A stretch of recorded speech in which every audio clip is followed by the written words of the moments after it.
While there has been a growing awareness of sexual abuse by church leaders, especially since 2018, there has been surprisingly little attention to the plight of victim survivors in minority and immigrant communities. In today's Courageous Conversation, we turn our attention to these communities and the particular ways that immigrants and other minority groups have been targeted by predatory church leaders. So I'm honored now to introduce our three panelists. First, I'd like to welcome Aimee Torres, who is joining us today from Los Angeles. Aimee is a wife, mother, and documentary filmmaker. She is Filipino-American, the child of parents who immigrated from the Philippines to the United States. She is also the survivor of sexual abuse by a priest of the Archdiocese of Los Angeles, who was a close friend of her aunt. Aimee was 8 when the abuse began. She disclosed the abuse publicly for the first time in 2003, and because the information about her abuser was sealed, he received only a misdemeanor charge. In 2019, Aimee was given a second chance at justice and is currently suing the Archdiocese of Los Angeles under a California law, pausing the statute of limitations for survivors of sexual abuse. Aimee, we're so honored to have you with us today. Thank you for having me. Great. We are also joined by Eduardo Lopes de Casas, who lives in Houston. Eduardo was abused in multiple circumstances by several teachers, a scoutmaster, and later, when Eduardo was a teenager, by his parish priest. His mother, an immigrant from Mexico City, did not speak English.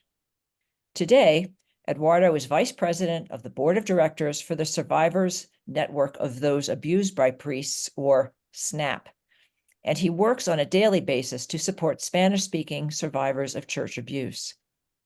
Heartfelt thanks to you, Eduardo, for taking part in this conversation.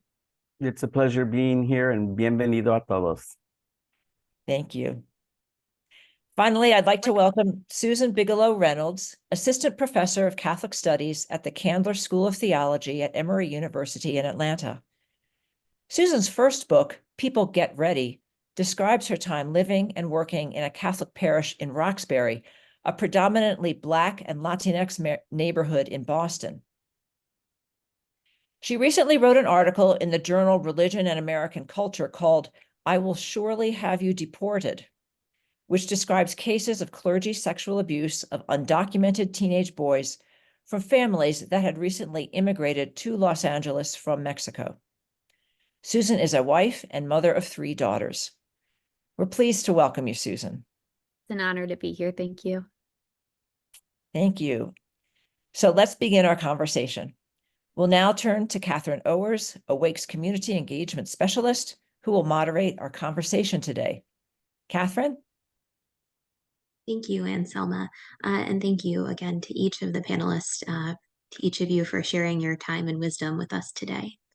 To get us started, I'd like to ask each of you to share one example of how your culture, or minority culture broadly speaking in Susan's case, intersected with abuse in the church. Aimee, can you get us started? Yes. So I came from a predominantly Catholic family. My mom is Filipino, my dad's Filipino, and I was abused from the ages of 8 to 12. I had first talked to my cousin and told her what happened at the time. They had promised me they were going to talk to my mom about what happened to me. Years went by, nothing happened, and it wasn't till someone at my school anonymously reported me about, they were concerned about my mental health and depression, and so my mom was concerned, and she sent me over to a therapist, and that's when I told the therapist, and that's when my therapist told my mom. And at the time, my mom was saying that she was going to tell my aunt, and years went by and nothing happened. In fact, like, I missed out on a lot of opportunities to be with my family. I had to essentially jump through hoops to avoid him. Essentially, my mom said, just don't go over there. And I missed out on an opportunity when my grandmother was going back to the Philippines, and I couldn't go because my aunt came and she brought him there. And it's been like this even up to now. I end up having to, it wasn't until I was 17 years old where I told my school minister what happened, and that's when he was arrested. And even after that had happened, he went to jail and he got out in a misdemeanor battery. He still would come around the family, despite everyone knowing what happened. He came around, came to family events, and I'd have to take myself away from these events just because I didn't want to further re-traumatize myself. So that's just pretty much an example of what I've had to deal with to kind of um, deal with, as he was still, part of the family even after all of these things that happened to me. Yeah, thank you, Amy. I'm so sorry for what you experienced and the isolation as well from your family. Eduardo, would you like to share next, an example of how your culture intersected with your experience of abuse in the church? Yes, my mother, Maria Bonita, who hailed from Mexico City, she was an orphan at a very early age. Like by the time she was 3, she was an orphan. And she had a lot of struggles there in Mexico City, of course, as you can imagine, being a female with no relatives, being brought up by her godmother. However, my mother developed a big belief in the church because that was her only refuge. She became a very big believer, as most Hispanics from Mexican descent do, in the Virgen of Guadalupe. So that helped her overcome many obstacles in her life. And she eventually ended up in the United States, and she had her family here. She got married, and we were raised in that cultural, religious Mexican background of just rosaries and crucifixes and pictures of Jesus on the cross everywhere. And it really, really shaped what was going to happen. Of course, in my upbringing, I did not want ever to come between my mother's faith because it was so strong. So she knew about what was happening with my sexual abuse in the schools. But when I was abused by our priest, I could not tell her because she's the one who actually recommended that I go speak to our parish priest, because she knew I was going through so many things at school from my abuse, and she thought that the priest could help me.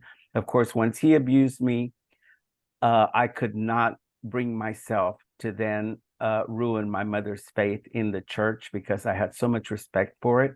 And until she passed away in 2021, I can say that my mother never heard me speak badly of the church, of any priest, of any nun, of any bishop, of any cardinal, or even of the Pope.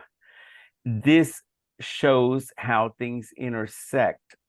Going through activities in my life, one thing that I discovered, because the way that we cope with a lot of abuse is by blacking things out. And after my mother passed away a couple of years ago, one of my sisters handed me a book from my father's funeral, which had been 43 years ago this month.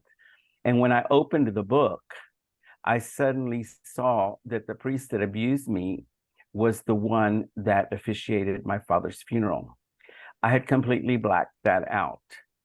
And so those are the way that things intersect between church and abuse. And the awful thing is, of course, when I saw that this priest officiated my father's funeral, I blame him for not even remembering those moments, because I thought I had just blacked it out because of the impact of my father's death. But no, I blocked it out for other reasons. But you're constantly robbed of those beautiful memories because of a bad person. And I will also tell you that, again, a lot of the things that I would not tell my mother were just simply because I was afraid that I was going to get struck by lightning if I talked badly of the church. And that's what good Hispanic Catholics believe. Sure. I'm so sorry again for what you experienced and the choices you felt like you had to make to preserve your relationship with your mom. Susan, would you like to speak a bit? What have you seen in your studies, in your working experience with the intersection between minority cultures, immigrant cultures, and abuse? Sure, thank you. Like I said, I'm humbled to be part of this panel. I'm not personally a survivor of sexual abuse by a priest, and I'm Euro-American. But my research has focused on the lack of visibility of racially and ethnically minoritized victims, and particularly undocumented immigrants, in both documentation of clergy sexual abuse and also reporting and sort of the narratives around clergy abuse in the US.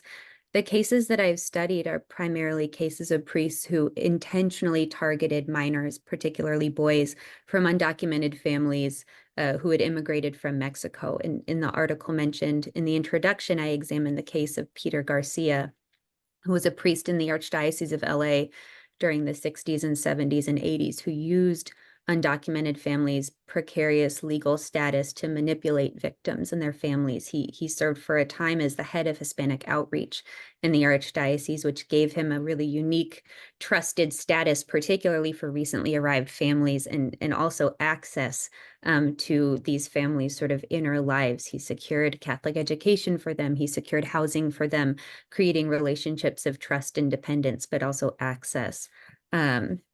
And then, of course, would turn around and use families' undocumented status to threaten these children, effectively children and teenagers who, as our speakers have said, feel an obvious and understandable sense of loyalty and fidelity to their families into silence, to scare them not to report their violence. What's more, I think what I found is that even in the rare cases that victims and their families did come forward, it's clear from documentation that archdiocesan officials also used families' precarious legal status to cast doubt on the reliability of their claims, and used bureaucracy to slow track their claims, and sort of played on stereotypes around immigrant families, around Latinos, to sort of cast all kinds of implicit and explicit doubt on the claims. That's very clear when you read these documents. They don't actually believe that the claims are doubtful. They're just sort of employing all of these kind of tactics. One family in the research that I did actually pursued legal action, or tried to, against the Archdiocese through a legal aid nonprofit. But, these aren't families that are going to be hiring high-powered, high-paid lawyers. And after a couple of years of getting the runaround, it's just hard to keep pursuing justice. So what's, I think, fascinating in a horrible way to me is that not only did priests who were abusive use families' precarious legal status to protect themselves and to effectively blackmail their victims, often church leaders were also complicit in this dynamic in a very conscious way as well. Yeah, thank you, Susan. And I think that leads really nicely. I want to have a conversation about the way that power operates in these immigrant and minority communities. And let's talk more. What about this particular power in these communities kind of permits abuse to take place? Susan, do you have more you want to speak to on that? Sure, absolutely. So I think typical power analyses of clergy abuse often focus on this idea of clericalism, right? This notion that ordination and sacramental authority confer upon clergy, upon priests, this sort of superior status to that of laity, and that it's this kind of clerical privilege that's really the source of this ecclesiastical culture that leads to abuse and protection for perpetrators. And it's obviously clericalism is bad.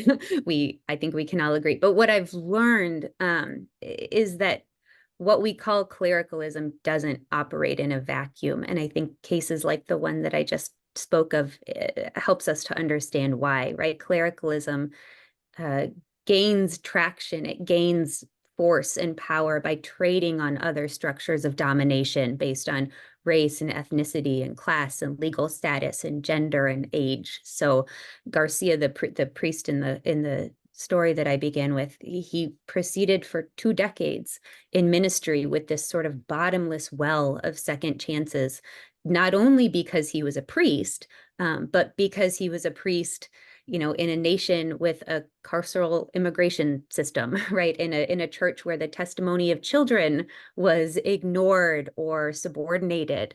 in an institution that treated immigrant serving and minority serving parishes as sort of dumping grounds for bad priests, in a justice system to which the poor and undocumented lacked access, and in a society, frankly, where the vulnerable were and are systematically exploited, right? This is sort of the fundamental point of this notion of intersectionality, right? The bottom line, I think, is that understanding clerical abuse fundamentally requires uncovering these larger matrices of domination that have enabled and acted as a cover for violence for centuries in this country. That's why I think that this panel is so important, and that's what I think is missing, I think, from our larger consciousness around clergy sexual abuse in this country. Yeah, thank you. Thank you. Aimee and Eduardo, what have you seen in your experiences and in advocating for others, walking with other survivors? What sort of power dynamics are at play, and how is that contributing to abuse occurring? Aimee, would you like to go first? Yes. So what I've noticed in terms of like power play in the minority community, and obviously like I can only speak to myself, growing up in a very Catholic household, like Eduardo, like my family was completely ingrained. My mom went to church, I went to Catholic school, and my mom came from the Philippines, where the Catholic Church pretty much dominated their community.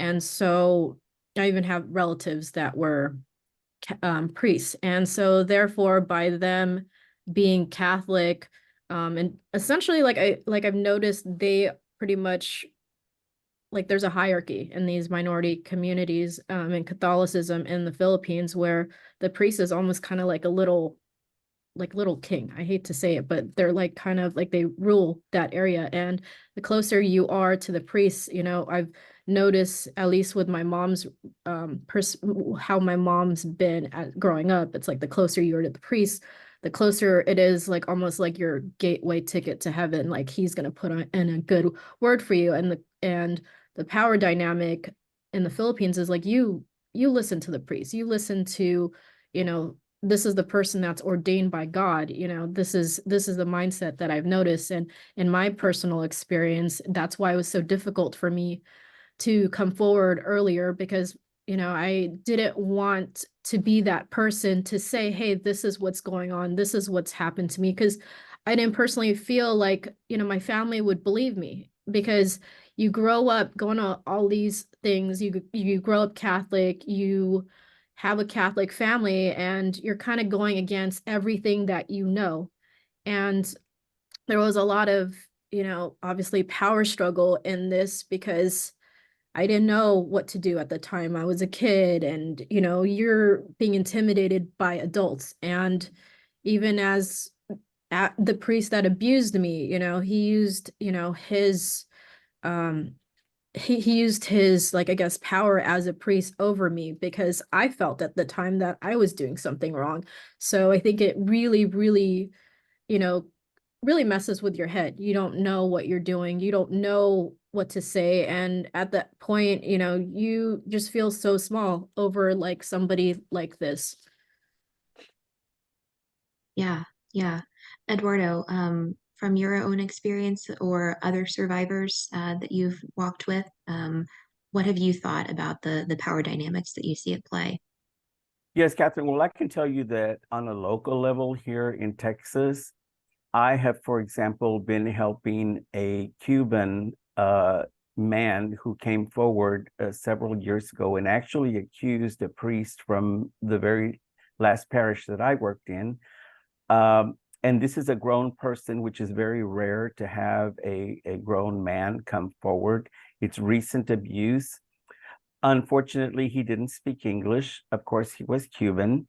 And even though I've been helping him, the amazing thing is that after he was abused by this priest, they used their authority over families and particularly over immigrants to entice them. For example, when he met with this priest, the first thing the priest did was recommend that he go to the pantry, where he started getting provisions.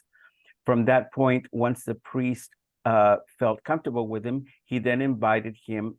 He would take bags to the rectory and say, just come pick them up directly from me at the rectory. One cold night, he showed up at the rectory. The priest had called him to come pick up food. He gave him a glass of wine. And after that one glass of wine, he passed out. He woke up several hours later in the bedroom with the priest. And you can imagine, I don't need to color the rest of the story for you, what happened. The ironic thing about this is that after that abuse, since he is an immigrant, he didn't have papers, didn't speak English, the priest then started following him and offering him money. You know, please take this money. He offered him watches, money, and he would follow him at the gas station, at the grocery store. And the guy was like, just get away from me. You know, I'm going to report you. Well, believe it or not, one day he got arrested. The victim got arrested. He went to jail for 1 whole year without being convicted of anything. He lost his job. He lost his apartment. He lost his everything. So you can imagine on a local level what these people go through. This person's life has never been the same because now he just works little odd jobs, trying to get his life back in order to where it was, and nobody listens. That's on a local level. On an international level, you have to understand that immigrants and minorities are fighting the Vatican itself, okay? There's endless riches, endless money, endless power. So when people like myself or this victim that I'm telling you about even think that you're going to be able to stand up and go after a priest, the Vatican and the church will use millions of dollars. They don't only use it to stop you, they use it to ruin you. Yeah, thanks, Eduardo. And I think particularly what you're saying about the victim you mentioned who didn't speak English and the language barrier.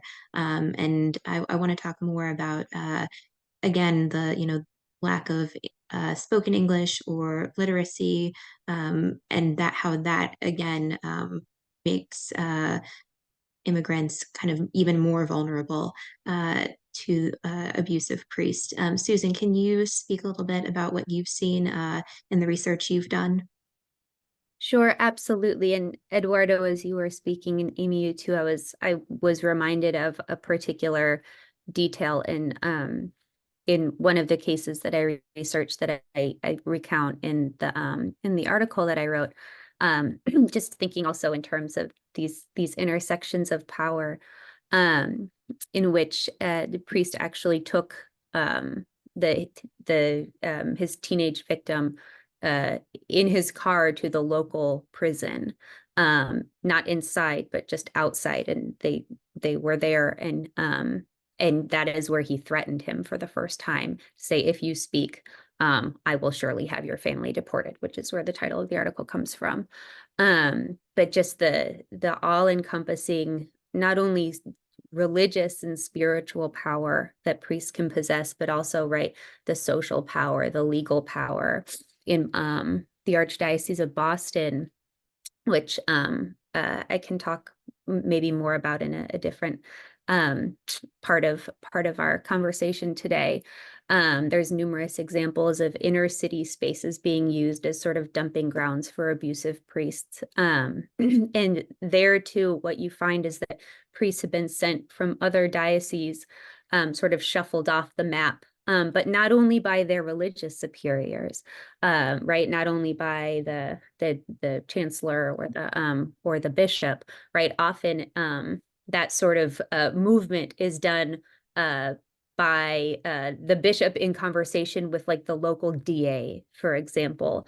So I think, Aimee, to your point, the stature, even here in the United States, in certain places, the stature of priests within the local community, in certain cases, really can't be understated in that collision of ecclesiastical power with legal power, I think has had really devastating consequences, often for immigrants, especially, and those who are undocumented and lack access to the legal system. But I don't think I answered your original question. Could you say it again? Or maybe we can just move on either way. No, absolutely. Specifically, kind of language barriers, language limitations. How have you seen that play out with Yeah. making immigrants more vulnerable?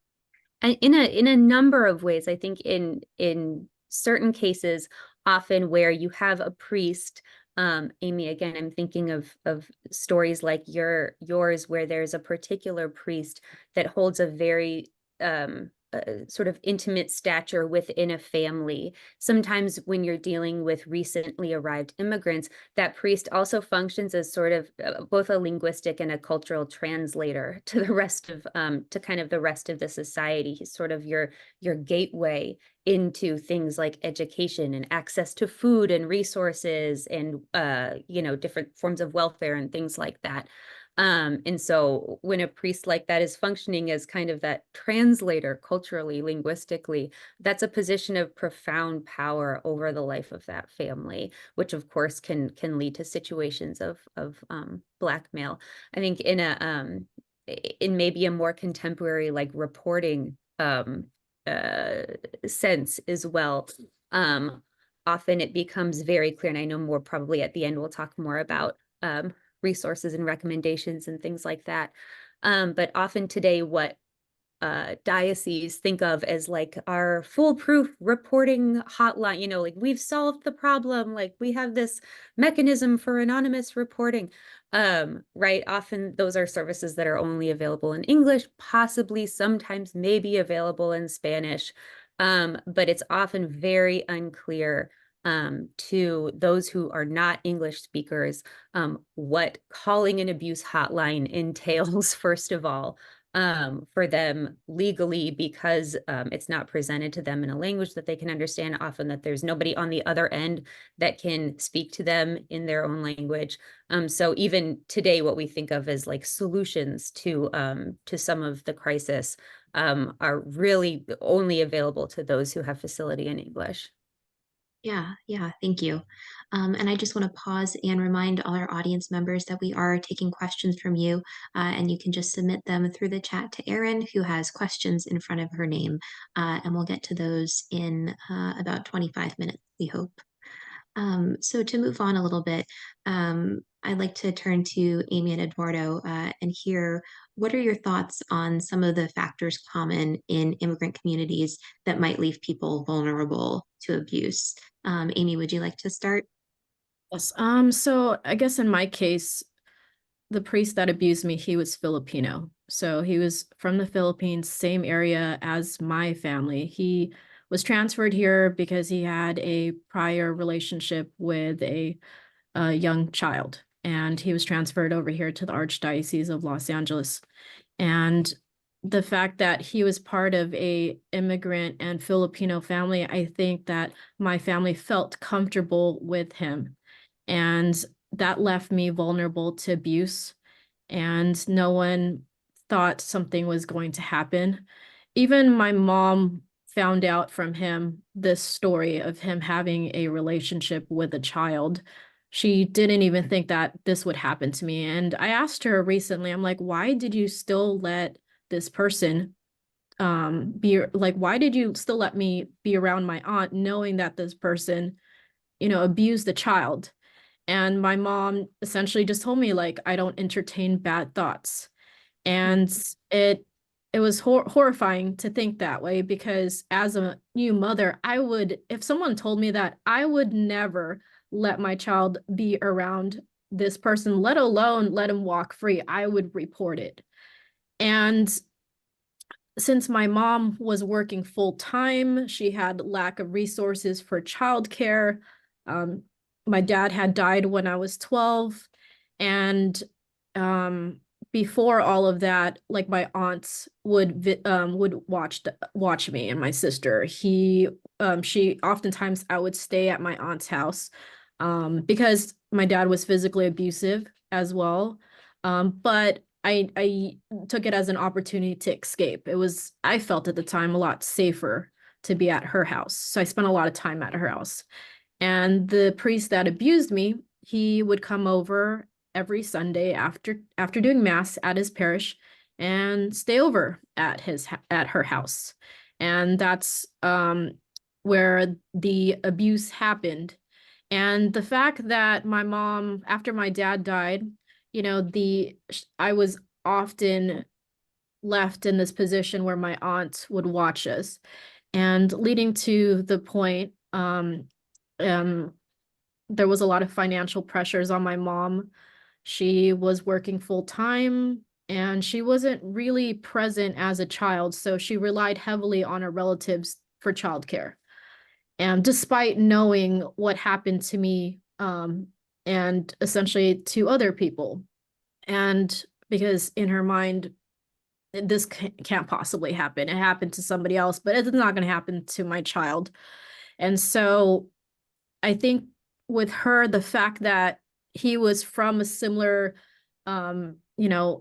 like Filipino community in the Philippines, the province, and the act of being Catholic, where you go to confession and you go to these things, you are essentially absolved of your sins, and that idea and belief that you apologize, you're good, and I think in my mom's mindset, and just by my experience, she probably thought he was remorseful for what he did. And it wasn't until recently, my aunt, who I call my evil aunt, she just recently passed away this last December. And my mother was saying, I hope that you can find it now to be able to forgive your aunt now that she's passed away. And for me, I feel like forgiveness has to be earned. I think it's easy to go, to a third source, apologize for what happened without having to directly go to the person that you hurt. And despite everything that has happened to me, I think the whole concept of just, like for me, like in the Filipino community, you listen to your adults. Growing up, I learned that the adults are right, even though they're wrong. So I had to battle that, I guess, Filipino mindset that my mom had instilled at me for so long as a child. And so I think that left me vulnerable to actually coming forward when I was younger. And then it just came to a point where you just have enough. You can't, for me, I'm the type of person, like, if I've had enough, I had enough. And for me, it didn't matter anymore so much of what happened to me. I just couldn't let what happened to me happen to somebody else. And that's why I went against, the church, my family, the community, just to come forward. And despite being a child, and I think that aspect of coming from a immigrant community plays a huge factor to facilitating the abuse that happened to me, is that feeling of being comfortable, the feeling of being able to relate to somebody, the idea that you guys come from the same religion. And I think with my mom and my family, they just felt safe. And Sure. and as what I've realized is, like, the priest is supposed to, be that person that advocates and makes you feel safe. So that's Sure. Yeah, yeah, thank you. So the kind of the familial cultural pressure, the financial pressure. Eduardo, have you seen those? What else have you seen in terms of factors that leave immigrant and minority communities vulnerable to abuse? Well, I've seen so many horrible things, as I told you earlier about that gentleman that spent a whole year in jail, which is pretty sad. The other sad thing that leaves immigrants open to abuse is the fact that because of our strong beliefs in the church and religion, and because of the poor economic situation that most immigrants are in when they come over here. Unfortunately, the church uses what we refer to as blessings to highlight in the immigrant community. For example, for successful families that are in a congregation, buying a new car when your old car breaks down, it's just something that it's like, oh, the car broke down, let's go buy another one. They just hop in the car, go to the dealer and get one. In our communities, when, number one, most people start off without a car, period. So the fact that you work and you save to get things like a car or a television or being able to send someone to school, that type of stuff, the church and the priest use this to be able to tell those people, this happened because it's a blessing from God and because of your devotion to me, to us, because you're here praying. They use that, they hold that against the community so that you're always believing that anything good that happens in your life is because of that person. Then when they have those people that they think that they owe everything good to the church, then the priest usually will take advantage of that, start abusing someone. And it's very sickening. For example, one of the worst things that I encounter is the fact that so many victims have said that when they are being abused, the priest will actually even say, this is commanded by God, or you are doing even more for the church for completing this act with me. Okay, so the authority that they use on behalf of the church is just sickening, and I see it all the time. Yeah, thank you for sharing. Susan, anything you want to add about other factors that we haven't touched on? Honestly, I would prefer to just sit with with what our two survivors have shared. I think that's really powerful and important. Yeah, thank you. I'd like to move and talk a bit about experiences of reporting abuse. And we can speak generally or specifically, Aimee and Eduardo, about the cultural background influencing the reporting process. And Aimee, I think you've spoken on that a bit already in the kind of reflections you shared earlier, and the cultural pressures from your family to fit in, to stay connected, to not be isolated, and how you really had to push against all of those in your reporting process. I think with the Filipino community and just the Philippines in general, they were colonized for years by the Spanish. And I think just like any Asian community, they were like kind of left with the idea of kind of being silent and not saying anything. So in terms of this will kind of we'll touch base on what happened to me. And therefore, they're fearful of law enforcement, they're fearful of authority. So for me, when I first came forward and reported the abuse, well, I take that back. When I reported the abuse to my school minister, he had reported it to the police, and that's when my abuser was arrested. I was treated like a criminal. I was 17 in high school. I was escorted by the police into the Fontana Police Department and questioned for hours without an adult present. And I was treated like a criminal. And you spend hours and hours as a child, as a teenager in this police station after, sorry. I just, Yeah, please take the time you need. feeling that you did the right thing. And you feel like the bad person, you feel like the person, you feel like I felt like, I did the right thing, but I wasn't treated like I did the right thing. And so it broke me. And so at the end of all that, I was told that I was gonna go to the local psychiatric hospital, the community hospital, to be evaluated. And so I was taken immediately after. to go to the county hospital to be evaluated by a psychologist, a psychiatrist. And then once I got to the hospital, that's when I was told that I was admitted to the hospital under 5150. And you're a teenager, you don't know what that is. I didn't know it was a, involuntary, hold for, for a certain amount of time. And so it wasn't till the late evening where I finally saw the psychiatrist. And at this point, after everything that I went through, of course I was not feeling well. Of course I was feeling depressed.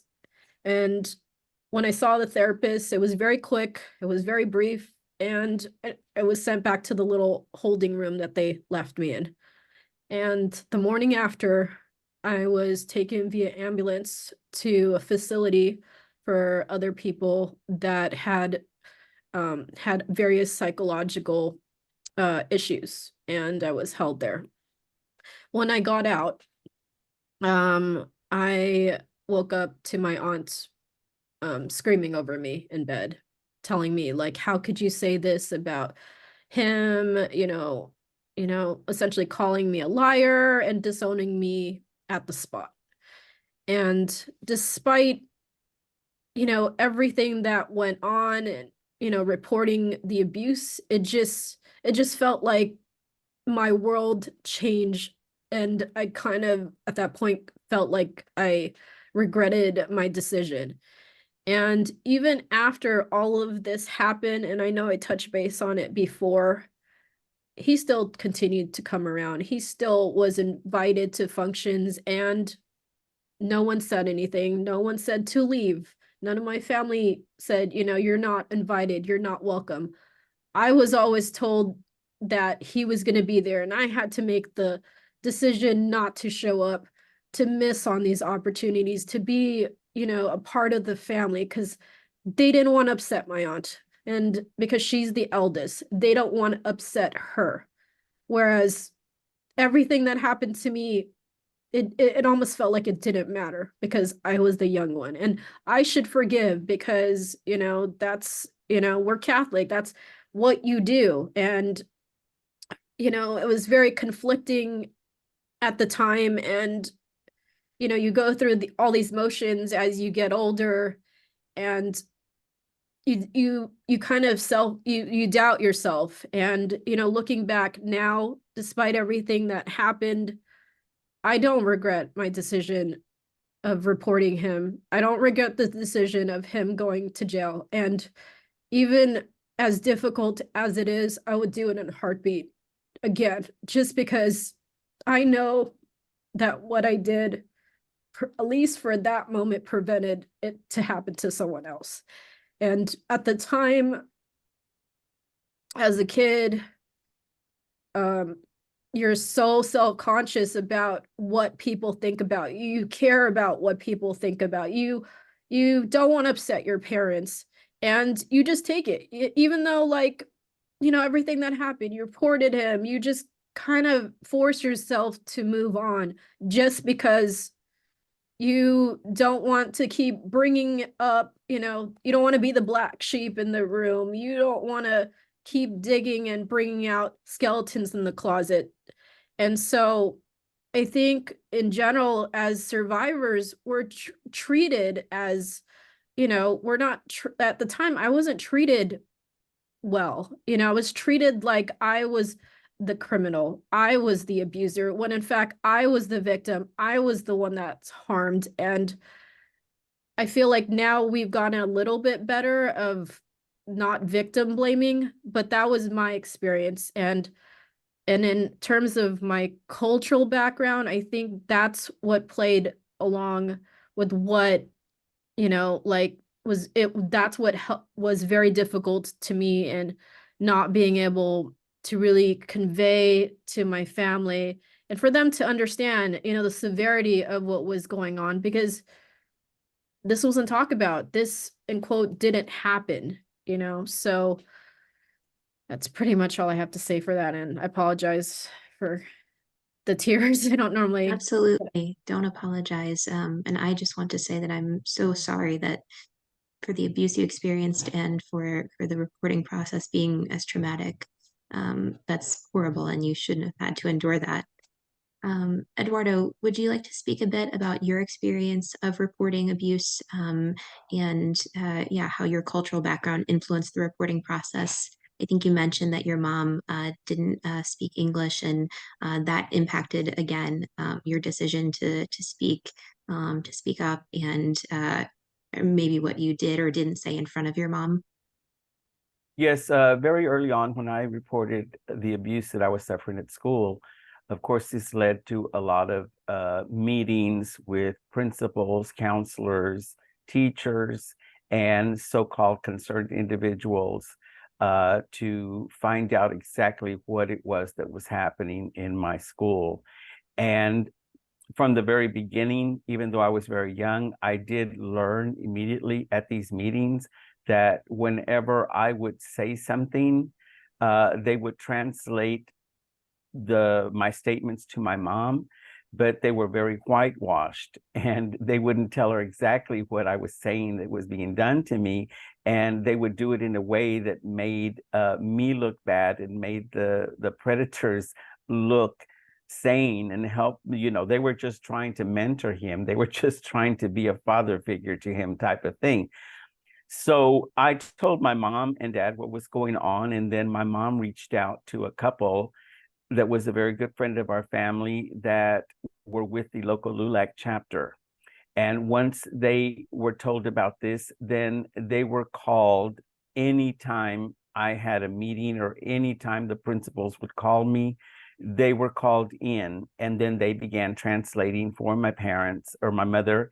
And I found, of course, that this made all of the difference in the world.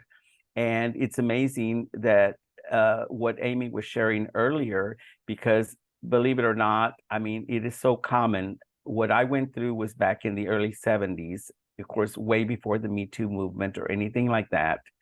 But I will tell you that the abuse was so bad. And since I was abused by several teachers, they had decided, I believe, when I was in the 10th grade, that the best thing to do was to just send me to another high school, actually in another city. And it was really funny because the day that I was driven by a teacher and a counselor to this new high school, Aimee, I was looking at the transcripts that they gave me. And there was a note at the very bottom that said, Eduardo is suffering from some mental problems. And the minute I saw that, I called my parents and I called those people. And of course, they went straight to the school. And of course, that statement ended up being deleted from my transcript. However, Aimee, I know what you mean, because through this whole process, all I kept hearing was how pretty I was, how pretty my hair was at school, how I dressed, and that these men would not have touched me if it wasn't for that. And I went through years. I was basically just brainwashed that it was all my fault, and of course I would pray every night because I'm like, why am I so pretty? If I wasn't so pretty, I wouldn't be in this situation. And so, then you go through that period of what can I do to undo myself, to undo my look, to not be abused, which is really ridiculous. But that's how we grow up, and that's how it was treated back then in the early 70s, is it was just all your fault. Yeah. Thank you for sharing on that. Aimee, I know that you've mentioned, that you feel really strongly about the power of victims and survivors speaking up. And I also know that you have some concerns about the Me Too movement. Can you share a little bit about your line of thinking there? Yeah, so I have like conflicted feelings about the Me Too movement. I think it's great that people are coming forward and, uniting together and speaking up and bonding over this movement. But for me, like, I feel like it's become a trend. And though it's something that is, breaking barriers and putting out there, that you're not alone, but I feel like what else can come from that? I come from the film industry. You got people like Weinstein. People knew about what he was doing, but no one came forward until most people, I don't want to say all people, but most people did not come forward despite knowing what he did to other people, because they were profiting and benefiting from that. And it wasn't until, until other people came forward and it became this big thing. And there was documentaries and things like that. And that's kind of like why I have like some issues with the Me Too movement, because I feel like there needs to be action. There needs to be something else where we go from that. And I think the Me Too movement is a great start, but there needs to be something that's going to move past the Me Too. And that's kind of something that I discuss with my therapist. It's like, what now? What happens next? Are we holding these people accountable for their actions?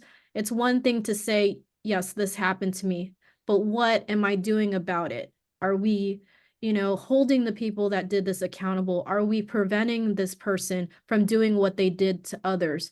Because, I feel like taking action against, and I know like there are survivors that are struggling even to just say, me too, and there's nothing against them. But I feel like there needs to be some sort of action to take these people off the streets so that they don't harm anybody else. And I know that's a very big ask, because it's very hard to put yourself out there. But I feel like there needs to be something, even if it's like something done anonymously. There's so many abusers walking around. I mean, the priest that abused me, he's walking around free. He's like in his 90s right now, and he got to live his life, and he doesn't even think he did anything wrong, and I think that's kind of like where I kind of go back and forth with the Me Too movement. I just think that there's more that can be done. And Absolutely. I'd like to see that it's not so much as a trending thing. I think that it needs to be something where we facilitate action, because for a good moment when it was going on, I had seen on social media so many people hashtag Me Too. And I was like, oh my God, that's horrible that this happened to that person. And I don't feel alone. But it always posed the question of, okay, well, what are you doing about it? What's going on with the person that abused you? Things like that. What now? That's essentially my point. What now? Yeah, yeah, I know that some of the follow-ups have been done in the years since, saying 5 years since Me Too, just kind of looking at what has actually changed, who has been taken out of power, who has obtained power now, and the difference is alarming in how little it is. I think in a lot of cases. I would like to move to audience questions now, and so Susan, we Catherine, have yes, Catherine, can I absolutely, add a little bit about the Me Too movement? Because I sure, definitely sure. agree with Aimee that it's a trend, but that trend is over. And I just want to add, for example, another victim that I have been working with here, along with her mother, is a young lady, a young girl that was abused at 10 years old in a Catholic school in Victoria, Texas. And we have been advocating and trying to help this young lady who is now 15. But the reason I want to comment about Me Too is that with all of the publicity that we have done about the abuse that this young lady suffered, who was just 10 when this happened, Me Too is just nowhere to be found. And, all through the advocating for this family, I'm like, where is Simone Biles? Where are all these gymnasts, these young gymnasts? What happened to them? Why are they not stepping forward and helping young, particularly female victims like that? They've just disappeared. Thanks, Eduardo. Yeah, yeah. Um, so yeah, let's move to audience questions. Susan, we have this question from the audience. What community policies and practices have you seen already, or would you recommend that parishes, that school communities put in place to make the immigrant and minority communities safe from abuse? That's a great question. I think, as we've seen from some of the examples that have been shared, right, language is a big issue, but it's not the only issue, and it's also an issue, I think, of cultural translation.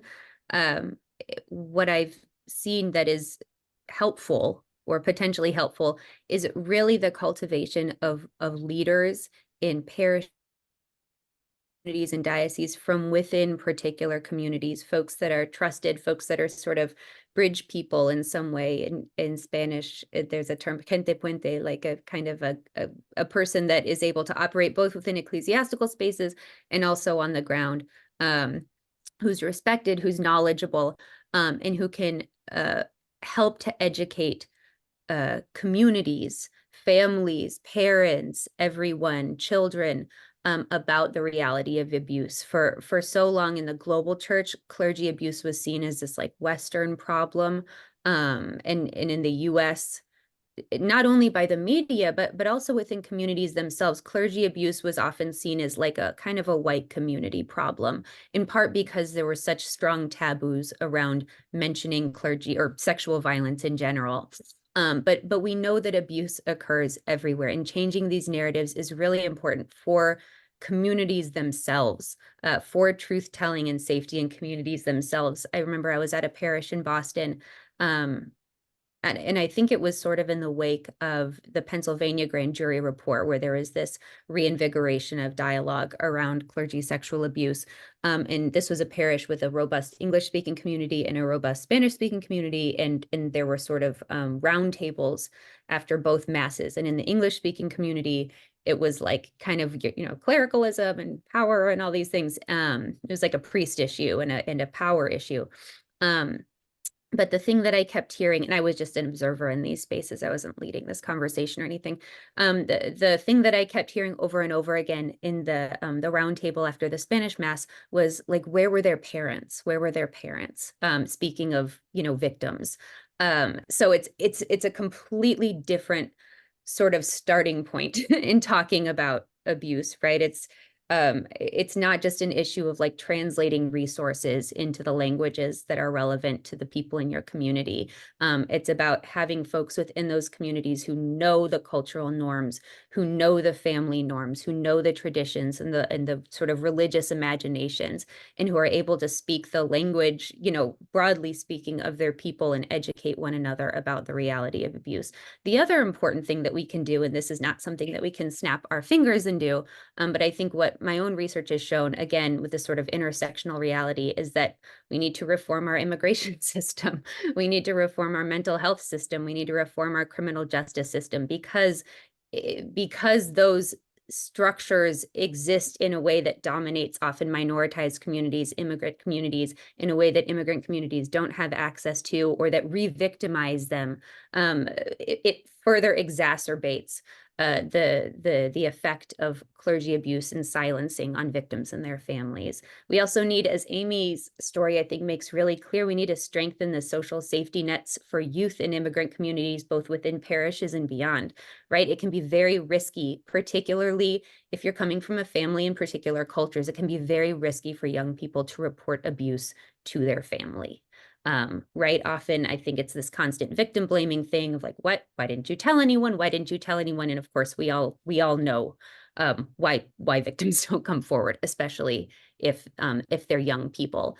But when you are part of a family that is undocumented, or that is part of a culturally particular community, where there's a lot of cultural solidarity within that community, those reasons are really compounded.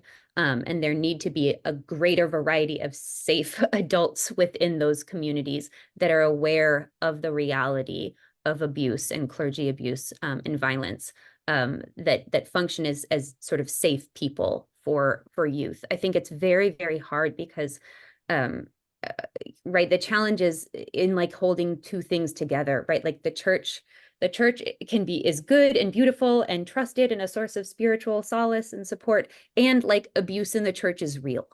And I think it's very, very hard often for people to hold those two things together. Again, particularly speaking about immigrant communities, when the church is sort of the one source of constancy and community in your life. And so I guess that's just it's a deep challenge. But for me, I think the key is really the cultivation and promotion of leaders from within those communities. Yeah, thank you.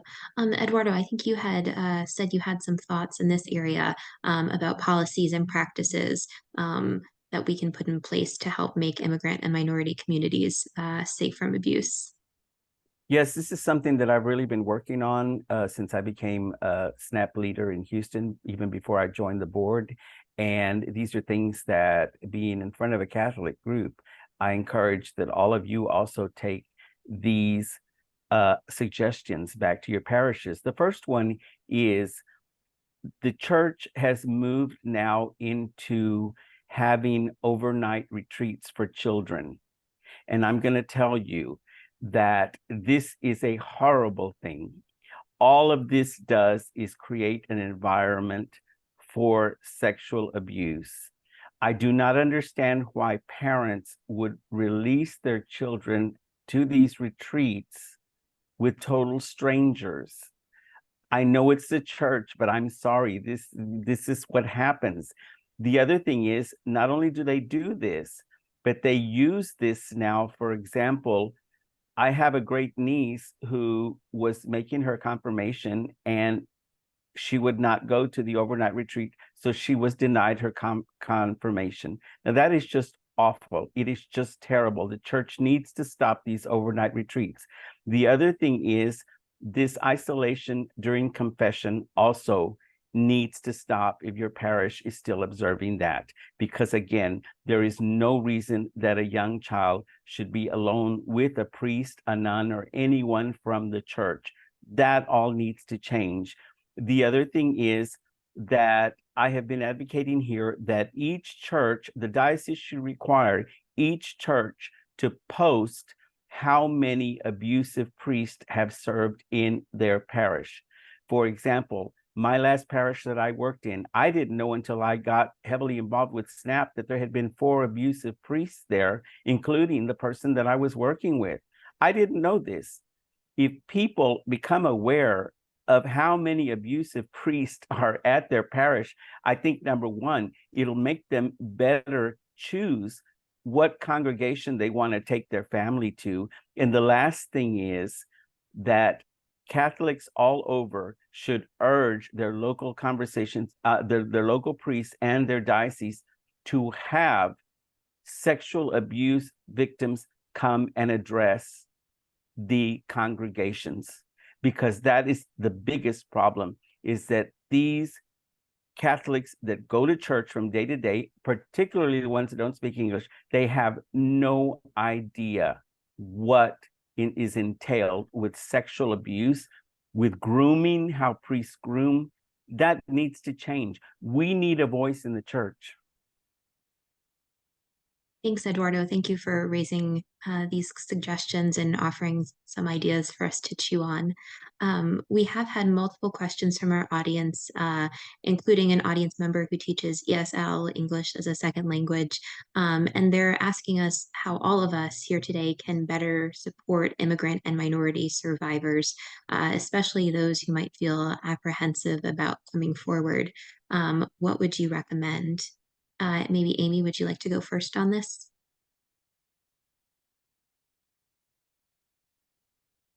I'm sorry, could you just repeat the question? Yeah. How can all of us here today better support immigrant and minority survivors?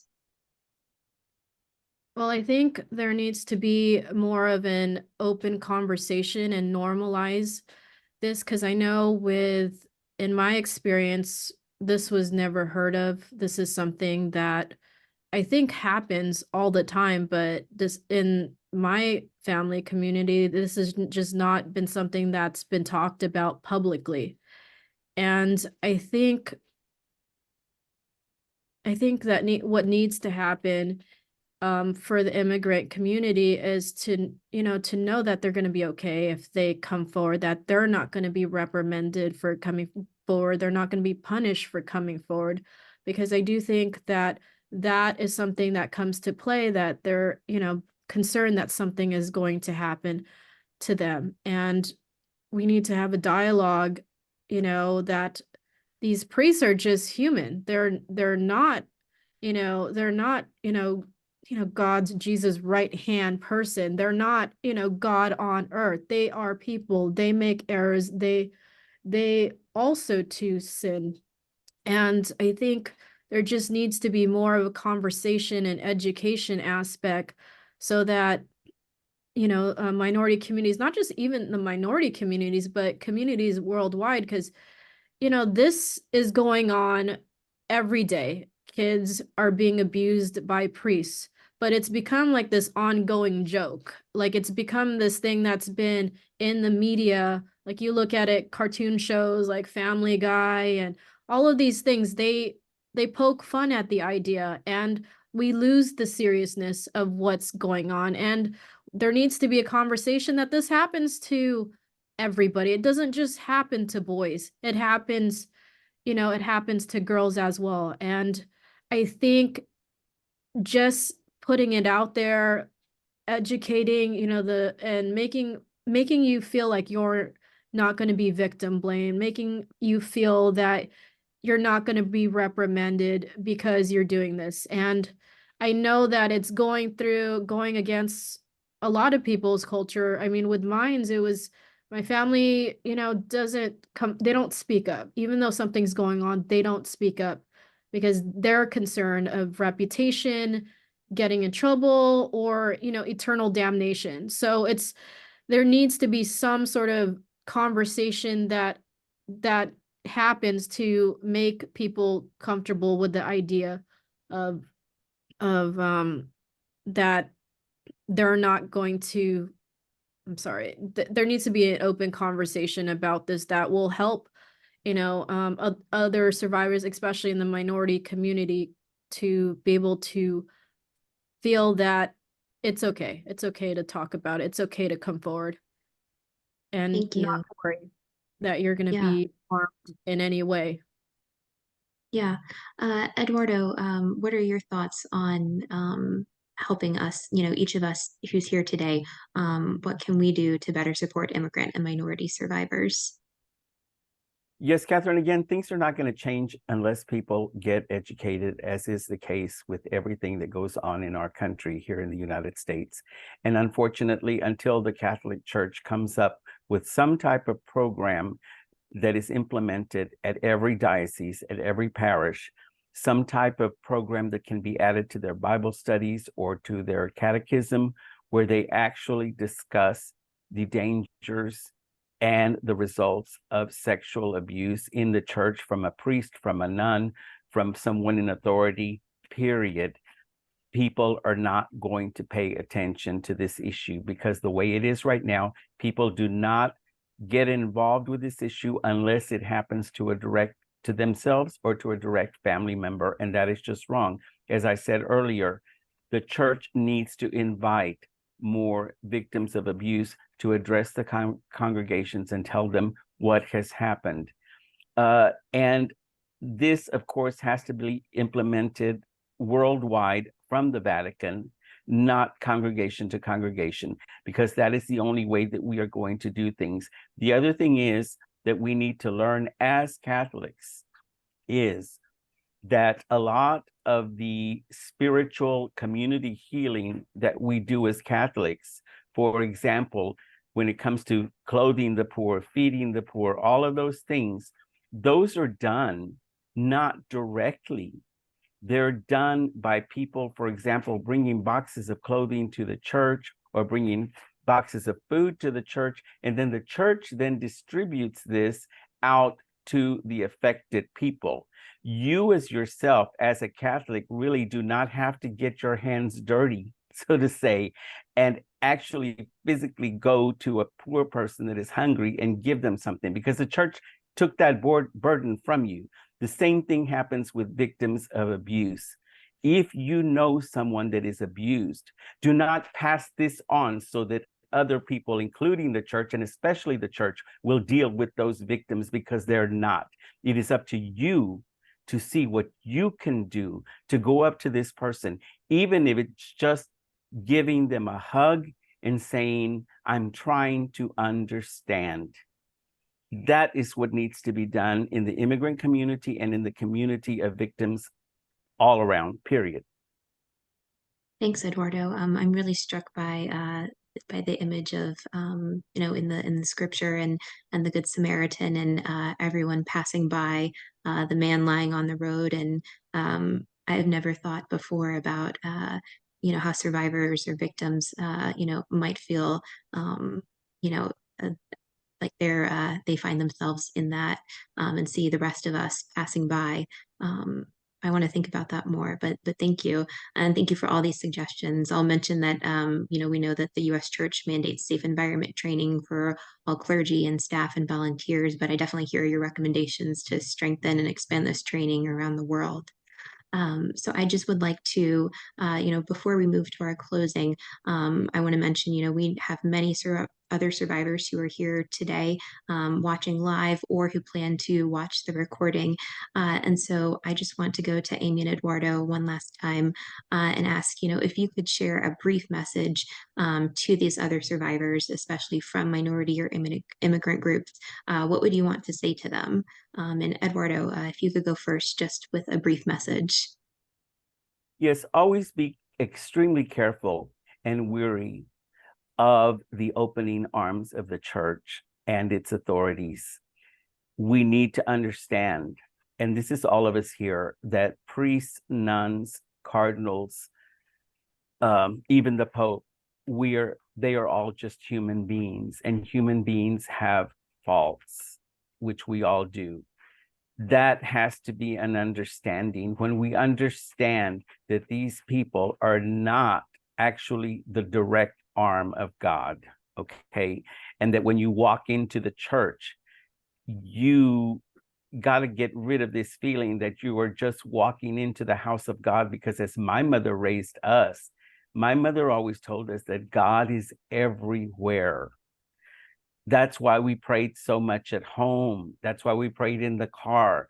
God was everywhere. He's not just in the church. That is not his house. The universe belongs to God, if you truly are a Catholic and believe that. So you can have those conversations. And also, the most important thing is, particularly when it comes to children, children usually know when something is wrong. I'll give you a quick example. When I was very young, one time a bishop had come and did the service at my home parish. And when it was over, I stood in line with my mother to greet the bishop. And when we got to him, he extended his hand out to my mom, and he had this big gold ring with this big red gem on it, which I'll never forget. And so my mom bent down and she kissed his ring. And so after that, then he extended his hand to me. And immediately I started thinking about all the things that I had been told about not touching strangers and not letting strangers touch you. And so I hesitated. The minute that I did that, my mom very forcefully said, "You will kiss his ring," which I did. I've never forgotten about that. Well, parents need to understand that when children get that tingling feeling that something is not correct, they need to learn to listen to that, even if it's in church, because that's where it starts, and that's where you have to be more open, because really children are there and their senses are just popping. They're looking around, they're seeing, they're wanting stimulation, they're wanting love, okay? But we have to be very careful about that, particularly in the immigrant community. The church is not going to answer all of your needs. You have to understand that 90% of what happens in your life, you're going to do it yourself. And if we learn that, maybe these immigrants, if we teach them that, maybe they will take it upon themselves to try to get more information and try to have a better life without having to rely on these semi-gods that they think that priests are. And the other thing, and finally, is that please keep in mind that one of the things that I have found here is that we have a big connection with South American and Central American countries, particularly Colombia. So people need to watch out, because a lot of times what happens here is a lot of priests here, and a lot of them from Colombia that have abused, immediately get sent back to Colombia, okay, where they're safe. And the same thing is a lot of priests from Colombia, when they get in trouble in Colombia, they get sent here.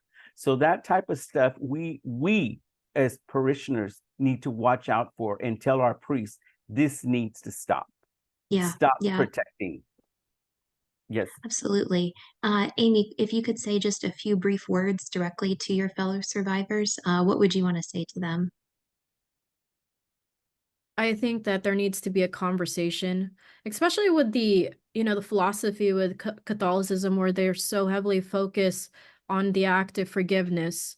There needs to be a conversation that, there are just some things that can't be forgiven by going to confession, especially like something like this.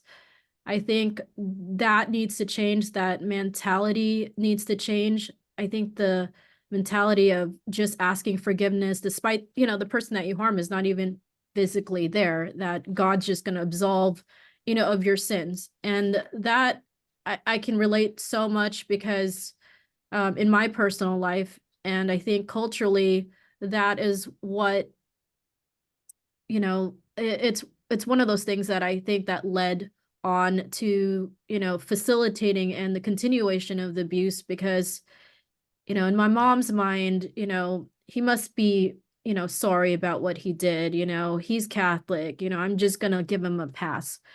And, as Eduardo said, children know. When I was a kid, I knew something was off. I knew something was wrong, but it was very difficult to come forward at such a time because you're so ingrained in that lifestyle.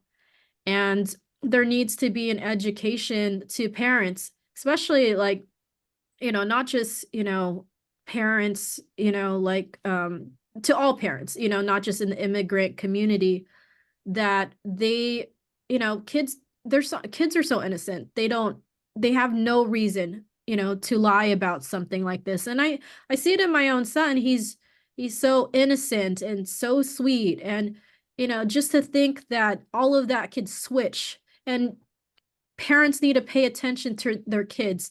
They need to be mindful of who they hang out with and where they're at.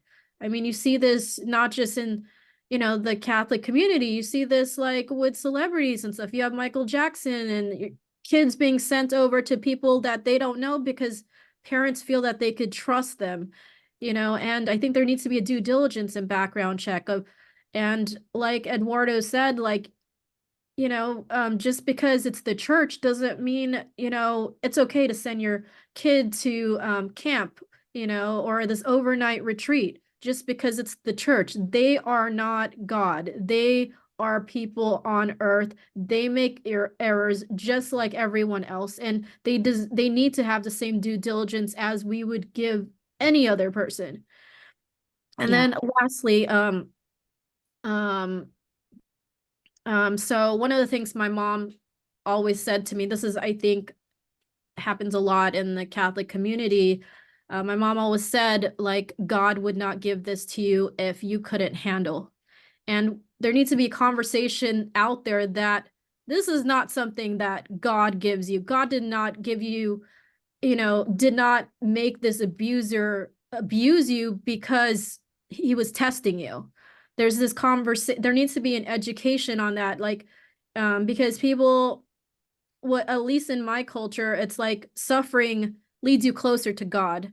And because Jesus, died for our sins, we should at least be able to do this. And if we can get through this, if Jesus can die for our sins, then we can be able to, overcome and this suffering that we've had.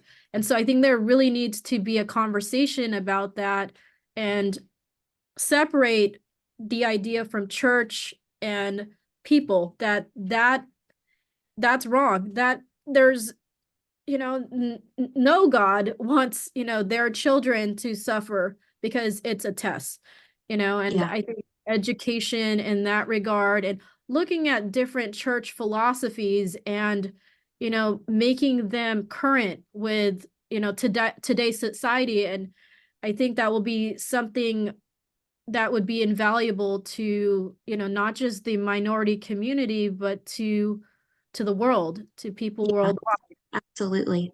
Absolutely. Yeah. Thank you, Amy. And I just want to hand things over really briefly to Tim Ellinger, who's a member of our Courageous Conversations team. And he's going to wrap us up.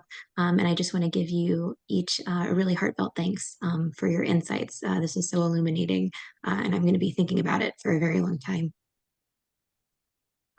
Yeah, thank you, Catherine, and Amy, Eduardo, and Susan. Just a wonderful, wide-ranging and deep conversation today. Thank you so much from the bottom of my heart. I'm Tim Ellinger. I'm one of the volunteer members of the Courageous Conversations planning team. And the intention, the goal of Courageous Conversations is to lead all of us to have personal action that we can take about the abuse crisis. And I'll be inviting the panelists back on in just a moment, but I want to first make a couple of announcements. First is that our next Courageous Conversation is going to be a wonderful follow-up to today's session with psychologist Diane Langberg, author of this really wonderful book on redeeming power, understanding authority and abuse in the church, which will allow us to sort of really dig into more of the factors that were talked about today with the minority and immigrant community. That will be on Thursday, March 14th, next month, at the same time, noon Central Time, and more details will be coming out about that. So please watch your emails for that. The second is that the Awake Milwaukee's annual Way of the Cross with survivors will be held on Monday, the 19th of February at 7 p.m. Central Time. You can sign up to attend on the Awake website. And then thirdly, watch for a feedback survey that you should be coming to you today, which also includes registration for the part 2 of this Courageous Conversation, which will take place next week, Thursday, January 18th in the evening at 7 p.m. Central. This will be a small group format that will allow us to discuss so much of the rich and painful conversations that were begun today. You also please share the recording of today's conversation with friends who can and colleagues who can then come to the session next week, Thursday evening, which will be posted on our website the next day. So I'm going to come back to the panelists for just a second here, because you talk so much about sort of actions and beautiful things that we can do as individuals. The abuse crisis and the follow-up, so much is of what happens both in our minds and our hearts. And with so much that was discussed today, I'm wondering if you could very briefly, in a sentence or two, mention something that you would like us to take away with us today, either in our minds or in our hearts, that you would want us to remember and take forward into our lives. So think about that for a second. And Eduardo, I'd like to start with you. Yes, I'd just like to impart with everyone that please keep in mind that abuse, sexual abuse in the church is something that we are going to suffer from, and we meaning us victims, until the day that we die. And so please understand that some of us that go on to lead in advocacy, like myself, I'm considered a very, very direct and strong and professional individual. But please understand, you don't know what we go through when we go home and are alone in our the four walls of our bedrooms. And that is where it all comes out. So have that compassion for victims. No matter how strong you think they are, there's always a nicety that you can do. share a banana, give them an apple, give them a hug, give them a smile. But please understand that the suffering will be with us forever. Thank you, Eduardo.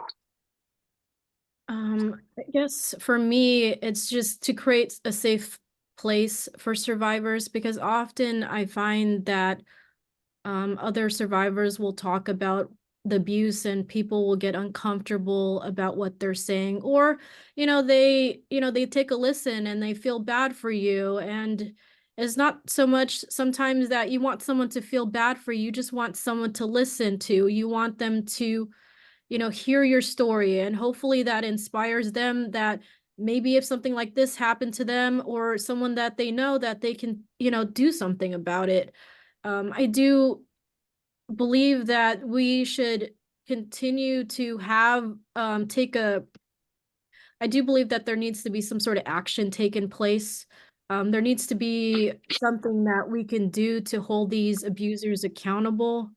And you know like Eduardo says, as survivors, like, I'm a pretty strong person. I don't really ever, I don't normally ever break down when it comes to this, but it's something that I struggle with, and I'm sure other survivors struggle with it as well. Like, there are days where it's up and down, and this is something that you're going to take with you for the rest of your life, and it's a process of healing.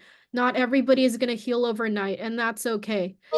It's something that needs to be, normalized, and it's okay. You don't have to just, you don't, it doesn't take, it's not, I would say, healing takes time, and it would be wonderful to see people more understanding about what we go through, and to take away from that, to just have compassion, just like Eduardo says, that we're all people, we have feelings, at the end of the day, when we go home, we feel all these things, and that's pretty much what I wanted to say with that.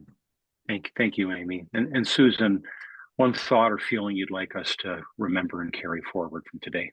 Sure. I think for those on the here who are scholars or who do reporting or who work in journalism, I just look for the stories, right? Read between the lines. I think we have a documentary bias, of course. The cases that are reported are what end up in the archives, maybe if we're lucky. But for immigrant communities, for communities of color, there are significant barriers to reporting. So these stories aren't going to show up in the archives, in the documents, the same way that other stories show up. But that doesn't mean they're not there. And it's up to the folks tasked with telling the story to look for them, because they're always there. And we do the church a great disservice. We do the academy a great disservice. We do the public, we do survivors, especially a great disservice when we take those silences that we find in the archives and take them at face value. We need to look harder for the stories and bring them to light. Thank you, Susan, Aimee, and Eduardo, for putting your stories here into the narrative. As we close, the leadership and volunteers of Awake are motivated by our faith to be part of this work. And when we gather together, we pray. So we'll end today with a short prayer, and knowledgeable that many of us carry with us complex feelings about the church, we invite anyone who wishes to stay to join us in prayer. And we know there are good reasons that some of us may not choose to stay. If you'd like to sign off now, please do, and know that we wish you peace and goodness. And we hope to see you again soon at future Awake conversations.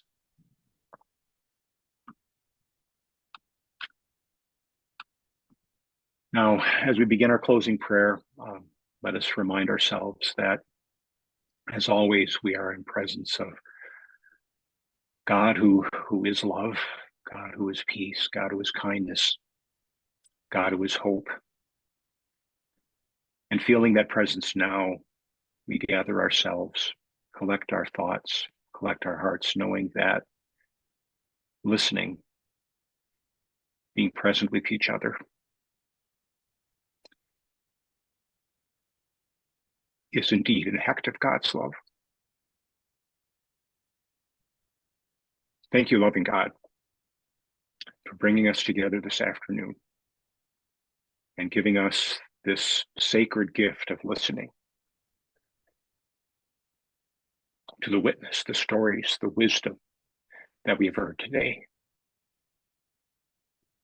May each of us hold each other in our hearts, each of us doing our part to cultivate love, to grow hope, to foster healing that leaves no one out and leaves no one behind as we continued to build this loving, beloved community here on earth. Amen. Thank you all for joining us today. Go in peace and love. Take care.